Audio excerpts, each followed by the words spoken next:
Welcome back everyone. আজকে আমাদের দ্বিতীয় এপিসোড এবং সবাইকে স্বাগতম জানাচ্ছি আমার এপিসোডে। সবাই নিশ্চয়ই ভালো আছেন। অনেক সময় দেখা যায় প্রজেক্টে ইউজার ইন্টারফেসে ডেট এবং টাইম ইনপুট নেওয়ার প্রয়োজন পড়ে।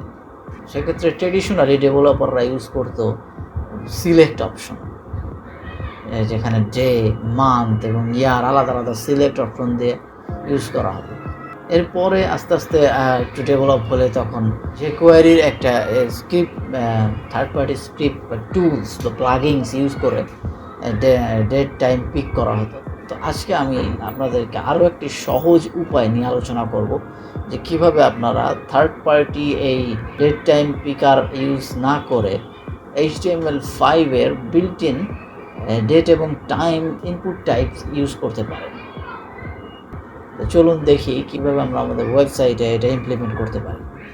তো ইউজার থেকে অনেক সময় ওয়েবসাইটে ডেট ইনপুট নেওয়ার প্রয়োজন পড়ে। তখন কি করবেন আপনারা?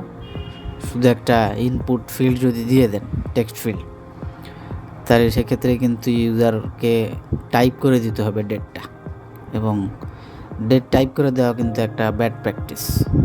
কারণ ইউজার দেখা যায় অনেক সময় ভুল টাইপ করে দিতে পারে, তখন ভুল ফরম্যাটের ডেট ডাটাবেজে ঢুকে যেতে পারে। কারণ সেই ক্ষেত্রে আপনার সিস্টেমে কিন্তু এরর দেখা দিবে, এবং এটা অপটিমাইজ করার জন্য কিন্তু আপনাকে আলাদা একটা ভ্যালিডেশন বসাইতে হয় যে ইউজার ঠিক ইনপুট দিছে কিনা।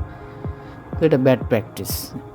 ট্রেডিশনালি এই জিনিসগুলো সলভ করা হয়তো সিলেক্ট ইনপুট দিয়ে, যে আলাদা আলাদা ডেট একটা সিলেক্ট, মান্থ একটা সিলেক্ট, ইয়ার একটা সিলেক্ট দিয়ে করা হয়তো।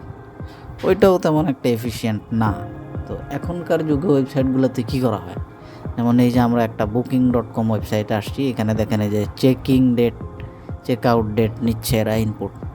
এখানে যদি আপনি ক্লিক করেন, দেখেন একটা সুন্দর ক্যালেন্ডার ওপেন হয়ে গেছে। এখন এই ক্যালেন্ডার থেকে যদি আমি যে ডেট সিলেক্ট করে দিচ্ছি, অটোমেটিক ডেট সিলেক্ট হয়ে যাচ্ছে। এই জিনিসটাকে বলে হচ্ছে গিয়ে ডেট পিকার। তো এই জিনিসটা কিভাবে করে ওয়েবসাইটে? এই জিনিসটা কিন্তু খুব সহজে করা যায় না। এই জিনিসটার জন্য আমাদের লাগে চলে গেছে যে কোয়ারি ডেট পিকার প্লাগিং। এটা করতে গেলে আপনাকে এখান থেকে ডাউনলোড করতে হবে। প্লাগিংটা ডাউনলোড করে আপনার ওয়েবসাইটে এটার যে লাইব্রেরি আছে জেএস, সেই লাইব্রেরিগুলা আপনার সেইখানে ইম্পোর্ট করতে হবে, এবং একই সাথে আপনার কিন্তু যে কোয়ারির যে ভার্সন, কম্প্যাটেবল ভার্সনটাও কিন্তু আপনাকে দিতে হবে। তখন আপনি আপনার ওয়েবসাইটে যে দেখেন যে ক্যালেন্ডার ওপেন হচ্ছে, এটা কিন্তু এই যে কোয়ারির একটা প্লাগিং। এখান থেকে আপনি ডেট পিক করে দিতে পারেন। তো এটা কিন্তু একটা ঝামেলা।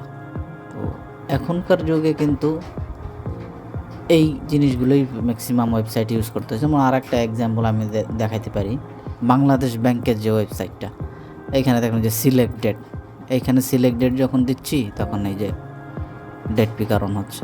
এই ধরনের এক্সাম্পল অনেক পাওয়া যায়, কিন্তু এখন কিন্তু আরও সোজা হয়ে গেছে। এখন কিন্তু আর আগের মতন এরকম যে কোয়ারি প্লাগিং দেওয়ার প্রয়োজন পড়ে না।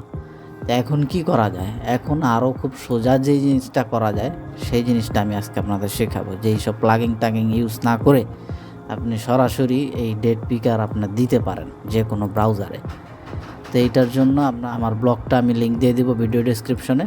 এই ব্লগে গিয়ে আপনি বিস্তারিত দেখতে পারবেন যে কিভাবে আপনি ডেট পিকার, এই যে কোয়ারি ডেট পিকার ছাড়া আপনি আপনার ওয়েবসাইটে ডেট পিকার ইউজ করতে পারেন। যেমন এইখানে আমি একটা কোড দিচ্ছি, এই জন্য আপনার কোনো জাভাস্ক্রিপ্ট করার দরকার নাই, কোনো PHP করার দরকার নেই, অন্য কোনো কোডই করার দরকার নাই। সরাসরি HTML আপনি ইনপুট যে আছে সেইটা সিলেক্ট করে দিলেই এখানে কাজ করবে। যেমন ইনপুট টাইপ, দেখেন আমি এখানে দিচ্ছি input type equals to date. এখানে যদি আপনি শুধু এরকম ডেট দিয়ে দেন, তাহলে আউটপুটটা আসবে এরকম আউটপুট আসবে। এখানে আপনি এই যে দেখেন, এটা টিপ দিলে এই যে ক্যালেন্ডার আসতেছে। এখানে আমি এই যে সেট করে দিলাম, একটা ডেট সেট করে দিলাম। এখানে যে 8/30/2023 এই যে ফরম্যাটটা আসতেছে, এইটা কিন্তু সিস্টেম থেকে আসতেছে। এইটা আমরা এখানে কোনো প্লাগইন ইউজ করি নাই।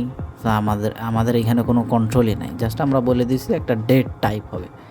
তো সিস্টেম অটোমেটিক্যালি একটা ক্যালেন্ডার অন করে দিচ্ছে। ব্রাউজারে বাই ডিফল্ট এই ফাংশনটা আছে, আমাদেরকে কিছু অ্যাড করার প্রয়োজন পড়ে নাই।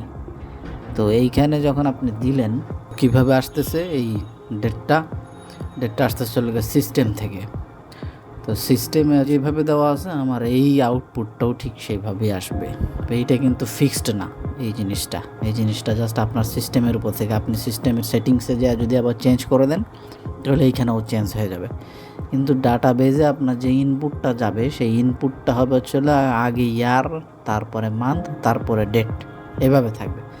যেমনটা দেখেন, আমি যদি চাই যে না যে কোনো ইনপুট দেওয়া যাবে না, একটা নির্দিষ্ট লিমিট দিয়ে দিতে, তাহলে সেই ক্ষেত্রে আমাদেরকে কিন্তু এই যে এরকমের ভ্যালু দিয়ে দিতে হচ্ছে। এই দেখেন, এই যে ভ্যালুতে দেখছেন যেভাবে দিয়ে ফরম্যাটটা দিয়ে দিছি, ডাটাবেজে কিন্তু ঠিক এইভাবে সেভ হবে। তো এই যে এইখানে মিনিমাম এবং ম্যাক্সিমাম ভ্যালু দিয়ে দেওয়া যায়, এবং এটা দিয়ে দিলে ক্যালেন্ডারটা ঠিক এইভাবে ওপেন হয়, তখন এই লিমিটের বাইরে আর সিলেক্ট করা যায় না। তো এটা দিলে আউটপুটটা যেরকম আপনারা দেখতে পাচ্ছেন, অক্টোবর মাসের 1 তারিখ থেকে 30 তারিখ পর্যন্ত আমরা দিয়েছি, দ্যাটস ওয়াই এর বাইরে সিলেক্ট করা যাচ্ছে না। তো আপনারা যদি চান এই ডেটের জায়গা শুধু টাইম দিতে চান, যে টাইম সিলেক্ট করা যাবে, তাহলে এই যে টাইপ অ্যাট্রিবিউটের ভিতরে ডেটের বদলে আপনারা টাইম দিয়ে দিবেন। তখন এই যে দেখেন আউটপুটটা আসবে ঠিক এরকমের। এখানে যে আপনারা টাইমটা সিলেক্ট করতে পারবেন, 10:30 AM বা PM সিলেক্ট করে দেবেন, অটোমেটিক কাজ করবে। এবং আপনারা যদি চান যে টাইম এবং ডেট দুইটাই একসাথে থাক, তাহলে সেক্ষেত্রে আপনাদের টাইপ অ্যাট্রিবিউটের ভিতরে গিয়ে ডেট টাইম লোকাল এই জিনিসটা লিখতে হবে। এবং এই জিনিসটা লিখলে আপনাদের আউটপুটটা চেঞ্জ হয়ে এরকম একসাথে ডেট এবং টাইম একটা পেয়ার হিসেবে আসবে। তখন ক্যালেন্ডার সেট করে আলাদা আলাদাভাবে আপনারা এই ইনপুটগুলো দিতে পারবেন।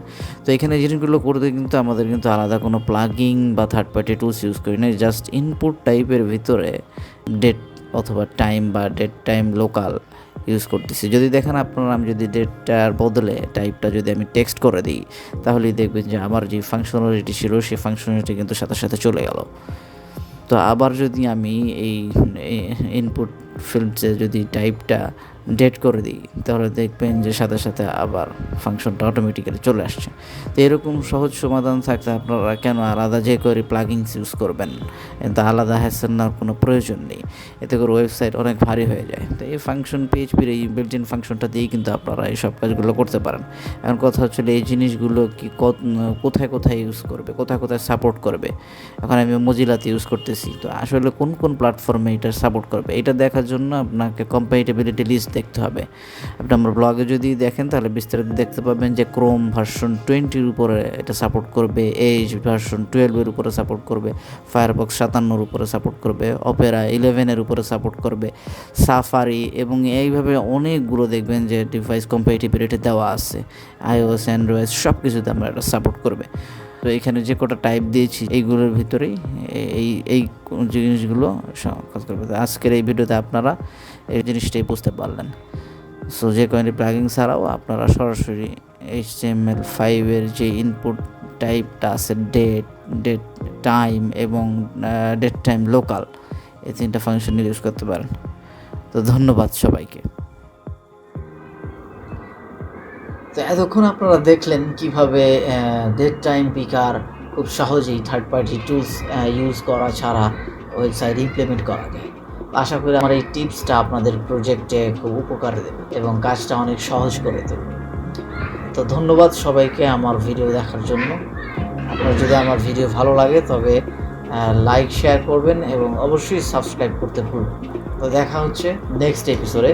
ততদিন সবাই ভালো থাকবেন। আল্লাহ হাফেজ।